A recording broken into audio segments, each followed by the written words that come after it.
Let's talk. Giles Brown.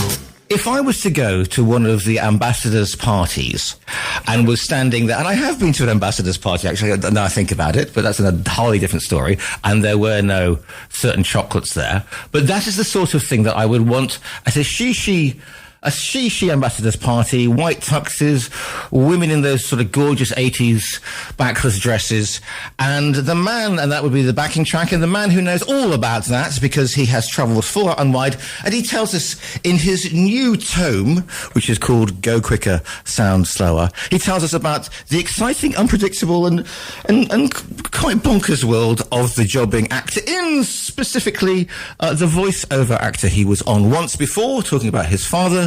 And for some strange reason, he wanted to come back again. Ladies and gentlemen, boys and girls, it's Jonathan Kydd. Jonathan, hello again.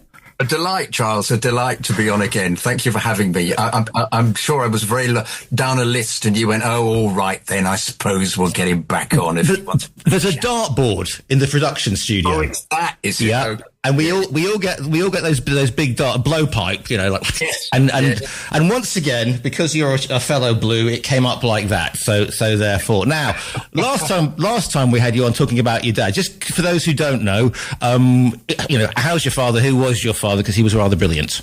Yes, he was. Thank you very much for saying that. Yes, I've got this. He described as a legend the other day, which was very nice for somebody to say that.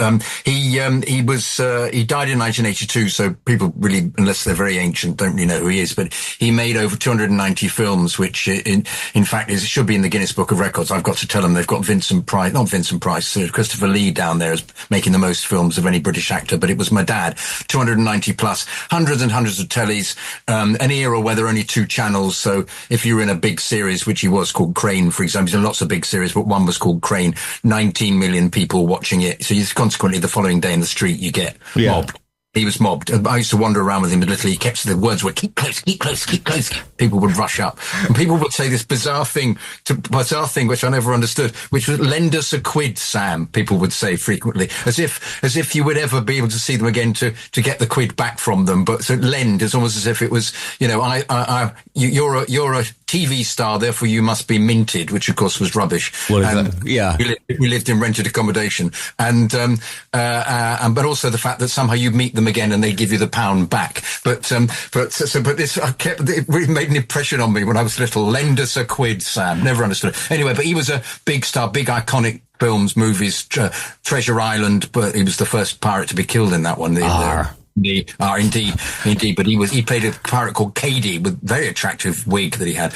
And I've got all the stills. I've got my mother left an enormous archive of masses of scripts, he used to write things on betting slips. He was a betting man, my dad. So he'd write little stories, and you'd say, "Oh, that's an interesting story." And I compiled it all together in letters to them, between them, and diaries, of course. And I compiled the very first book I wrote about him, which was in fact based on his autobiography, which was never published. So I used that as the core with some funny stories in it, and added stuff from his diaries and stuff from these betting slips and whatever. And it sold about 3,000. It's done very well, actually. Great. And I then republished a book he wrote about being a prisoner of war, which sold 50,000 in 1973, which is actually a great book. It's really, because it's a soldier captured and then forced to do slave labor by the Nazis, which really people didn't ever talk about. It was something that even the soldiers themselves, when they came back, didn't want to talk about it. Something weird about the psyche, and it was almost as if you admitted that you to be captured early on was a little bit shameful. People didn't, and all they did was the Nazis just made them work on making roads, making big theatres for Nazi propaganda, working in the fields, coal mining as well, carrying emptying barges. They were just slave labour, hardly fed. And then slowly but surely, he was there for 5 years. He wrote this really great book, which is it's amusing. It's called For You, the War is Over. And it's amusing in the midst of this awfulness. And he escaped, and all the Russians were advancing, almost killed them all, because the idea was you don't speak German. The moment you tried to speak German to the Russians, they'd shoot you because they thought you were German.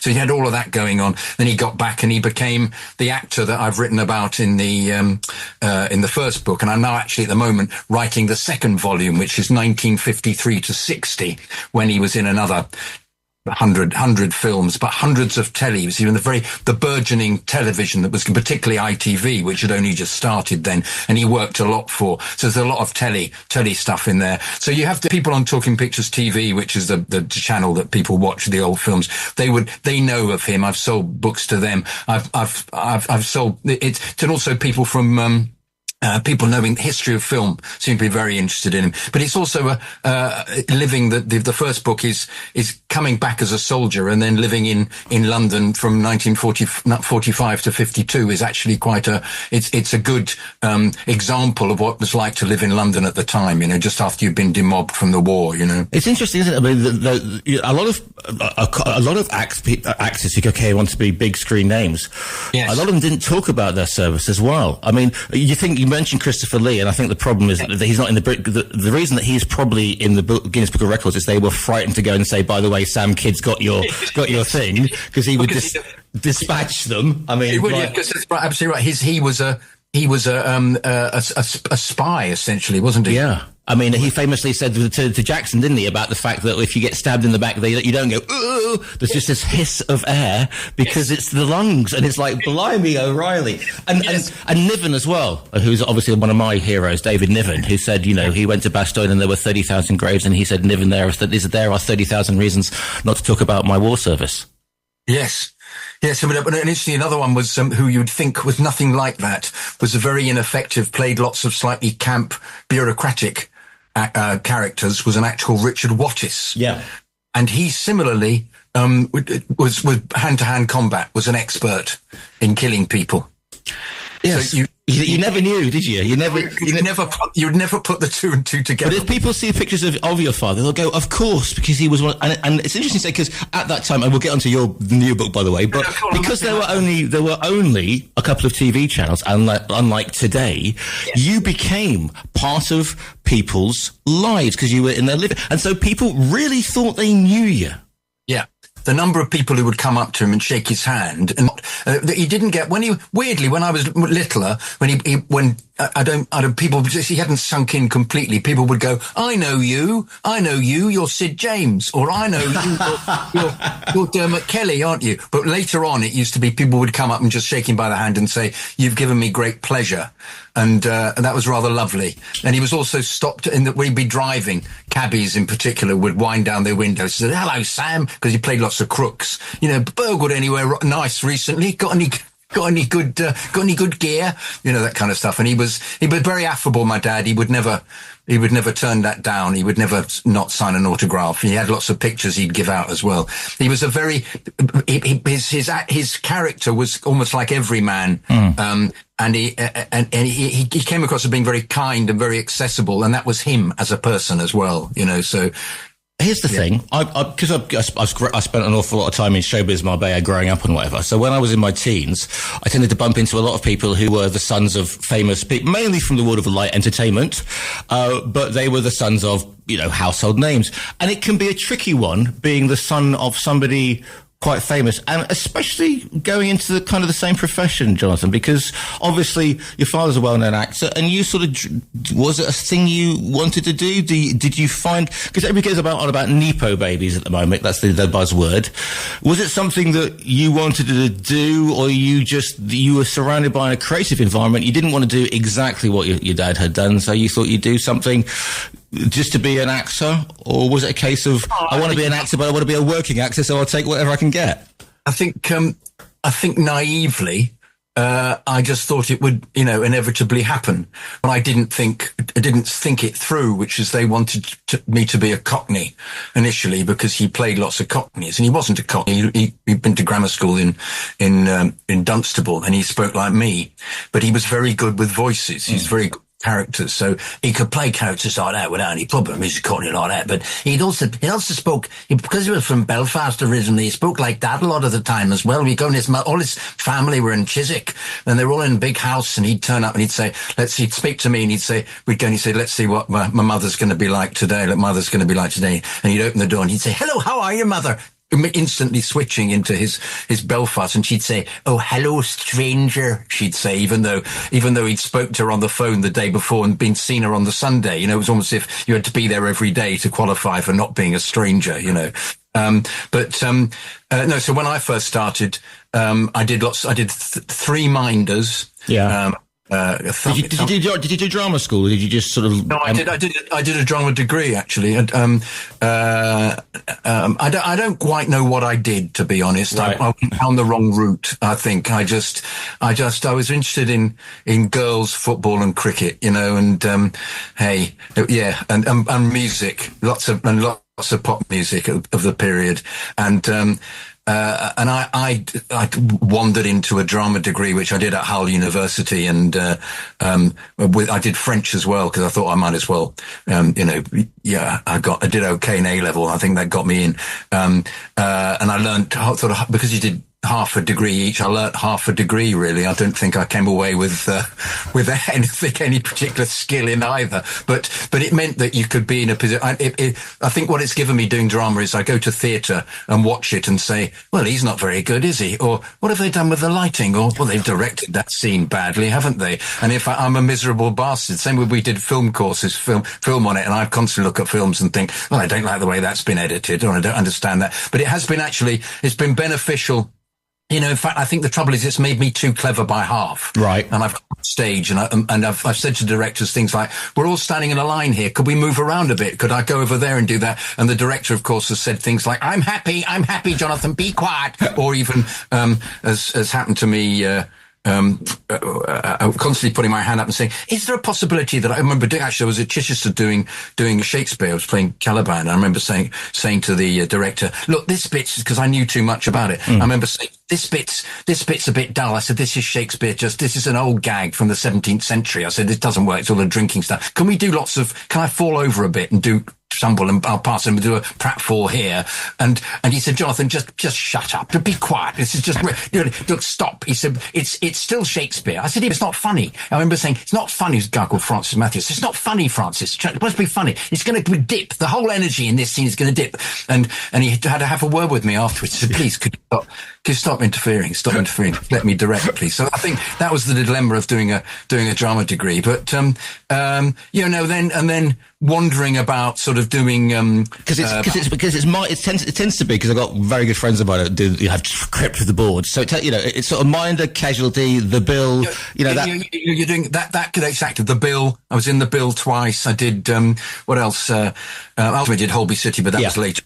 I did Doctors, that was later on. These are all kind of the peripheral, slightly, everybody, if you've got a decent agent, you'll get an episode of that, and in the end you tell a story about it, but it's not the dilemma with lots of theatre. I found that if you want to become if you want to kind of make it, you need to have lots of either be in a soap that works, or be in a theatre piece that somehow, on a theatre company, like go with the RSC, or I went to Chichester and I did about 7 shows there. But the money is, the car park attendant was earning more money than we were. And because I asked him, I remember saying, excuse me, how much are you earning this for moving the barrier for the theatre? And he said, 125 quid a week. I said, I'm making 90. Yeah. So, it sort of puts into perspective, and you think, I've got to do something else. So in fact, at the time I was thinking, I'd done lots of shows at Edinburgh. I actually made something of going to Edinburgh and writing comedy. And so I had this weird career of being doing lots of fringe work, which didn't pay at all, profit share and whatever. But, it got me sort of known in London. Yeah. And we did a show in Edinburgh, and I was the Perrier Award runner-up in 1981 in a review, and I got us a Radio 4 comedy as a consequence of that. So in a sense, it was doing our own show that gave us the impetus. So I would always say to a young actor, do your own stuff if you can, which is what they do anyway, because this was before stand-up. This was just Comedies at Edinburgh were shows essentially, but we lost to Emma Thompson. The Cambridge Footlights were first. It was a fix, obviously a fix. That was, obviously entitled so and so. Funny you should say that, because they already had a TV contract before they'd even taken part. So, but it was Stephen Fry and Hugh Laurie. In fact, we were then whatever happened to them, we ask ourselves. Who were they? Who were they? But there's like ignominy. I remember doing a show in London, kind of, Best of the Fringe, and they were on at 8:00 and we were on at 11, and hardly anybody would come and see us because it was 11, But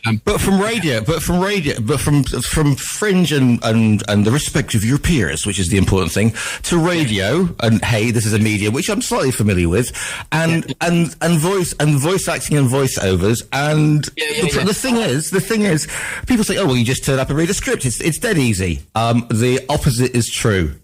Well, funnily enough, I would agree with them. I just damn, you've completely blown me out of the water, Jonathan. There you go. I was about to say the suffering. I was going to say, because I obviously am highly trained. No. I was going to add a caveat to that. I was going to add an addendum at the bottom, which is that if you have the skill to do it, I never had any idea. I sight read really well. I thought everybody did. I had no idea. You just hand me a script, I can read it. I don't, and I put it into a kind of shape. And I listen to direction. So whether that's just a natural thing you do. You pay attention to well, unless it's me, of course. And I said things like, "Can I do it like this?" But partly, I think the speed of it, because you've got 30 seconds to do it. If you're doing an ad and you're in a studio and you need to save them money, you've really got to be on the ball to do it. You really have to. So I'm underestimating. You really need to be in charge of the situation to be able to read it and get it right. So you've got to have an attitude that means you're going to solve the problem for them for what they're after. This is in commercials, which I discovered I could do really easily. But from an acting point of view, the other thing is that you're saving the money if you can play lots of characters. And I knew that I could play lots of characters because we were doing review all the time. And yet, from an acting point of view, I think to get into the BBC or ITV, unless you went into a sketch show, you weren't considered a proper actor at that period, because I then did the Brian Connolly show for about 4 years, playing lots of different characters.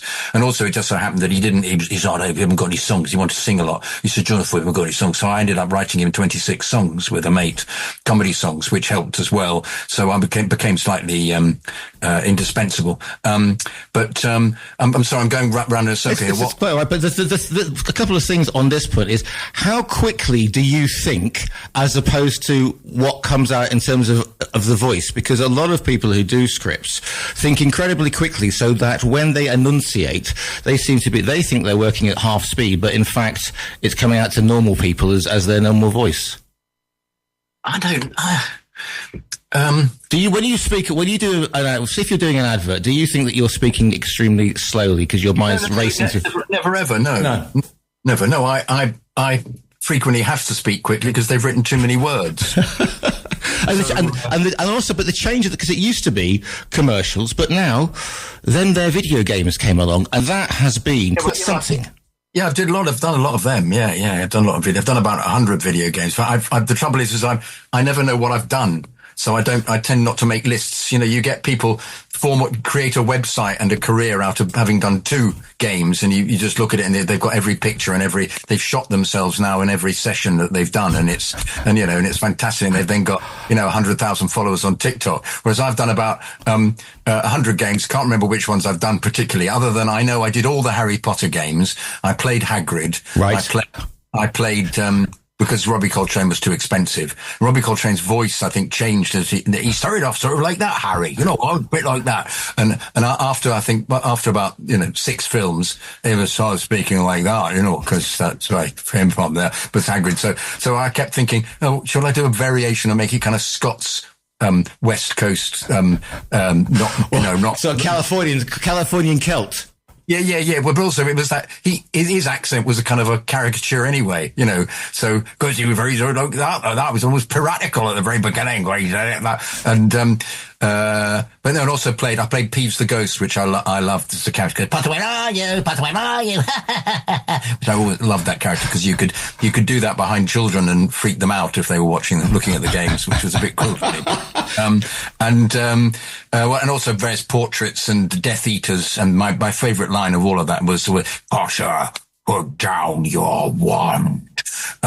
Which was, I think, in the final one. And Urklings. There's a thing in the book actually about playing the Urkling, and despite going round in a circle in the hour of the job, and the producer saying, "Can we try another voice? Try a different angle. Let's try this and let's try that, and make it more squeaky, or can you make your mouth wider? Can we more like the characters? The characters very like that. In the end, the character came through like that, and I said, it sounds a little bit German now. What if it's doing a voice like that? I know we've gone around a complete circle and ended up with a strange German voice for the Urkling. But I had a little song that was nice. But no, and other things. Apparently, I went to a film. I'm trying to make a documentary about my dad, actually, and I've made several shorts which are on my website, jonathankydd.com, and I've also got an idea for a film. I'm going to try and shoot that as well. But I went to a film convention and chatted to some students, and they said, what have you done? What have you been in? I said, well, I've done. I've been in a few films, in the Bertrand Tavernier film called Laissez Passer. I was in a series of comedy stuff, like lots of ads. Not interested in me. And when I said I've done a few video games, what video games you done? I said I did Harry Potter, Fable. I said Assassin's Creed. What Assassin's Creed were you in? I said, I was I can't remember, Unity, and another one I was playing. I played Jack the Ripper in one of them, and I was killed. And I do very good death, by the way, Giles. Apparently, good to know. Good to know. Oh, yes, very good. I don't know where I've got it from, cartoons or something. I've no idea what, but apparently, and also quick death, because they say this has to be a quick death, so you have to go or something, it's instant there. But and these kids were immediately, oh my God, you're a star! Oh wow, brilliant, fantastic, wow! And also, I was in Toy Story. I played two characters in Toy Story that time forgot.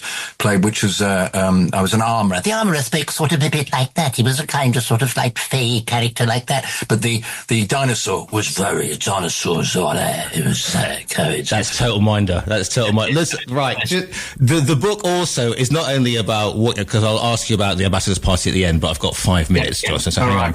It's not only about, and then I did the voice for this and I crept the boards at Chichester, but it's also But it's also about the life unseen, and the characters that are in your life as an actor tend to be more interesting than the characters that you play as an actor.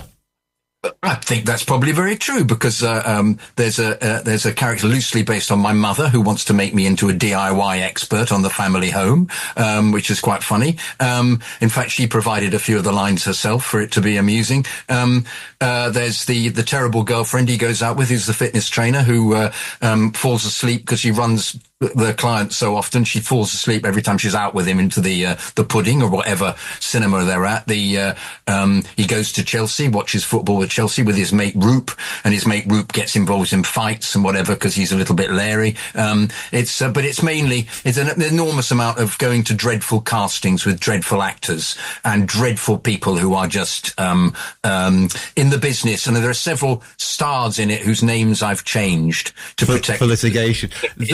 The gentleman who spends his professional life dressed as a chicken.